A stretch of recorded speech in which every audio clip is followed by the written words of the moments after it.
Sir ওই যে আপনি যে 2 লাখ টাকার কথা আমার বলছেন না, এই টাকা আমি তো এখনো ম্যানেজ করতে পারি না, আমার একটু রাত্রে এটা সময়টা দেন না। গত 22 জুলাই বিকেলে চট্টগ্রামের কদমতলী মোড়ের এই রাস্তা দিয়ে বাসায় যাচ্ছিলেন পেশায় বাবুর্চি মোহাম্মদ জাকির হোসেন। এ সময় ডিবি পুলিশের 51 নম্বর টিমের এসআই মোহাম্মদ মহসিন উদ্দিনের নেতৃত্বে একদল পুলিশ তাকে আটক করে। তবে মামলার এজাহারে এই স্থানের বদলে মতিয়ারপুলের এনাম এন্টারপ্রাইজের সামনে থেকে তাকে আটকের কথা বলা হয়েছে। মানে গাড়ি থেকে তোর দিছে আরে এটা এটুকু দেখতে এরপর আর কিছু দেখি নাই আমরা। লোকটা তো ভালো ওই যে বসছে ম্যাট অনেকে দোষছে 4-5 জনে, আবার অনেকে কয়েকটা থাপ্পড় মারছে ডিবিয়ে, থাপ্পড় মানে গাড়িতে তুলে নিয়ে গেছিল। একটু দেখছি আমরা সবসময় এদিকে দেখতাম, কিন্তু ওনাকে কোনো সময় কোনো খারাপ কিছুতে দেখিনি। জাকিরকে তুলে নেওয়ার খবর পেয়ে তার বোন সাবিনা ছুটে যান মুনসুরাবাদ ডিবি অফিসে। রাত 8:26 গেটের সামনে তাদের সঙ্গে কথা বলেন এসআই মহসিন, কনস্টেবল গিয়াসউদ্দিন এবং আজাদ রহমান। তাদের পক্ষ থেকে জাকিরের পরিবারকে জানানো হয় 3000 পিস ইয়াবা উদ্ধার হয়েছে, তবে 1 লাখ টাকা দিলে পরিমাণ কম দেখিয়ে মামলা হবে আর 2 লাখে মুক্তি পাবে জাকির।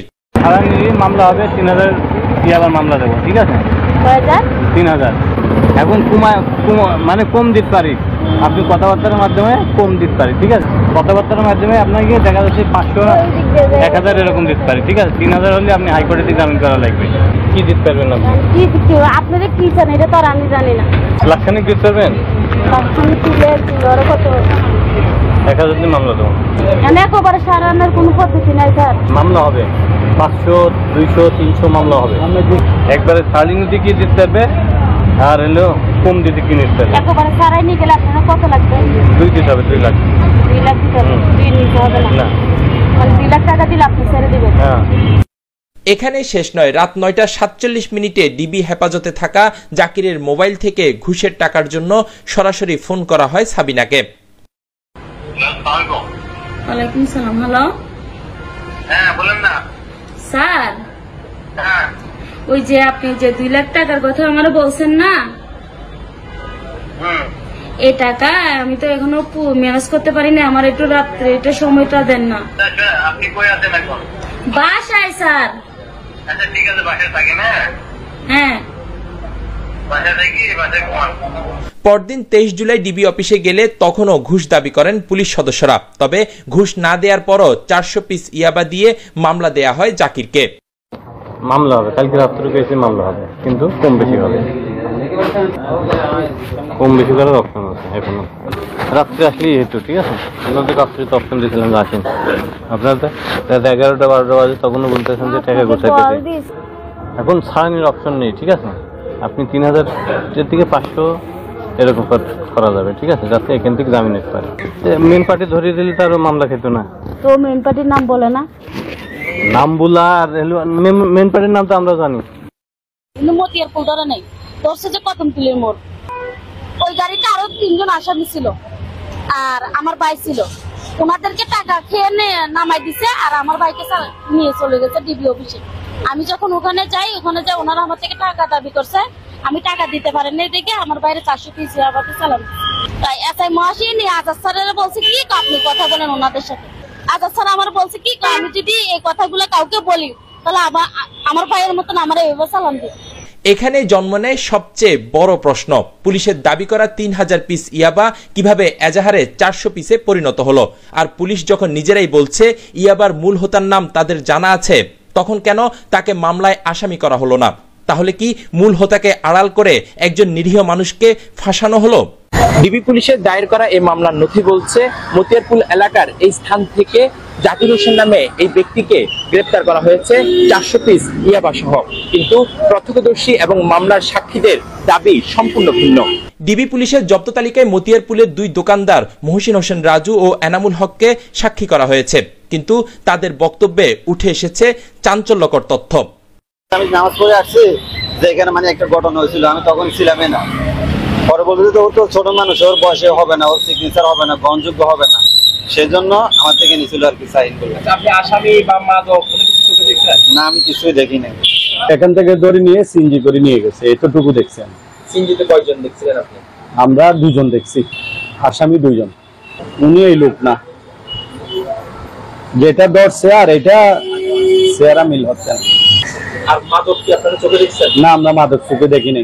পরে আসে আমাদের থেকে রিপোর্ট ফরমে একটা সাইন নিয়েছে, বলছে যে দেশ থেকে 500 পিস ইয়াবা পাইছে, এতটুকু। আমরা মাদক চোখে দেখিনি। এজাহার ও জব্দ তালিকার সাথে সাক্ষীদের কথার কোনো মিল নেই।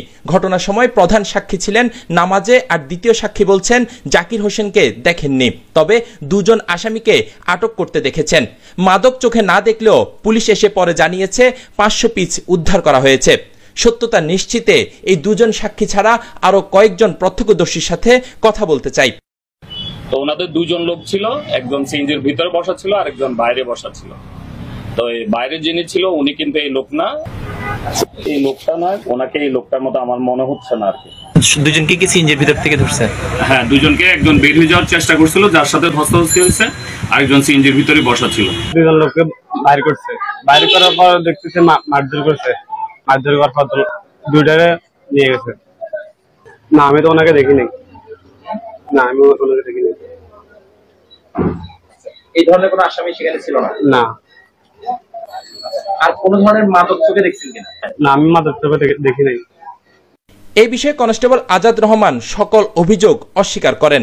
টাকা দিলে কি এভাবে কি জিনিস কমে যাওয়ার সুযোগ আছে কিনা বা ছেড়ে দেওয়ার সুযোগ আছে কিনা? না না, এখানে তো আমি পার্টি ইনচার্জ না কিংবা ইনচার্জ না, ঠিক আছে? এরকম কথা আমি বলবো কেন ভাই? মামলার এজাহার দায়েরকারী এসআই জয়নাল আবেদিন বলেছেন, মতিয়ারপুল এলাকা থেকেই জাকিরকে 400 পিস ইয়াবা সহ আটক করা হয়েছে। কিন্তু এই অভিযান পরিচালনাকারী এসআই মহসিন উদ্দিন রুবেল, যার নেতৃত্বে এই ঘটনা ঘটেছে, তার বক্তব্য জানতে চাইলে তিনি প্রথমে কিছু মনে নেই বলে ফোন কেটে দেন। এরপর থেকে তার সাথে আর যোগাযোগ করা যায়নি। জাকিরকে ধরে তার কাছে আমরা 400 পিস ইয়াবা পাইছি। মতিয়ারপুল নামক, হ্যাঁ, মতিয়ারপুল একটা জায়গা আছে, ওখানে যাদেরকে সাক্ষী রাখছেন তাদের দোকানের সামনেই। সঠিক। হ্যাঁ, আর কাউকে কি ধরেছিলেন? না, আমরা শুধু তাকে ধরেছিলাম। আমার এই মুহূর্তে স্মরণ নাই, আমি দেখে বা জেনে শুনে বলতে পারবো। ডবলমুরিং থানাধীন বউবাজার এলাকার ছোট্ট একটি ঘরে গার্মেন্টস কর্মী স্ত্রীকে নিয়ে বসবাস করতেন জাকির। টানাপোড়েনের সংসারে সন্তানরাও আর্থিকভাবে সহযোগিতা করেন তাদের। হঠাৎ তাদের সুখের সংসারে অন্ধকারের কালো ছায়া নেমে আসায় দিশেহারা সবাই। বিনা দোষে যখন করে রেখেছে আল্লাহ শাস্তি, ওরা শাস্তি আমার জামাই যখন কষ্ট পাইতেছে ওরা আর শাস্তি এর জন্য পায়। ওদেরকে যারা 3 জনকে ধরছে, ওই 3 জনে মানে একজন আমার আব্বুকে ডাক দিছে, জাকির করে ডাক দিছে, দেখো আমার বাবা পিছে ফিরে ডাকছে, ডাকার পর দিতে আমার বাবার মানে ওরা ধরাই দিছে। তা ডিবি বলে সন্দেহ করে আমার বাবারে, মানে আমার বাবা তো জানে না, দৌড় দিছিল। দৌড় দেওয়ার পরে আমার বাবারে মানে ধরে মানে সন্দেহ করেছে। আমার বাবা দৌড় দিছে যে এই জন্যই দোষটা, নাহলে আর কিছু দোষ ছিল না আমার বাবার। আমার বাবারে সম্পূর্ণ চেক করছে, কিচ্ছু পায় না, শুধুমাত্র 5000 টাকা পাইছে, আমার আন্টির টাকা আর মোবাইলটা পাইছে। আমার বাবা সম্পূর্ণ নির্দোষ। আমার বাবা এসব কাছে জড়িত নেই, এসব কাজ করেই না আমার বাবা। আমার বাবা দেখেন দিন মজুরি করে বাবুসি কাজ করে খাইতো। আমার বাবা হার্টের সমস্যা, অসুস্থ, এই জন্য আমরা রিক্সা চালাইতে দিন লাগে, রিক্সাও চালাইছে আমার বাবা।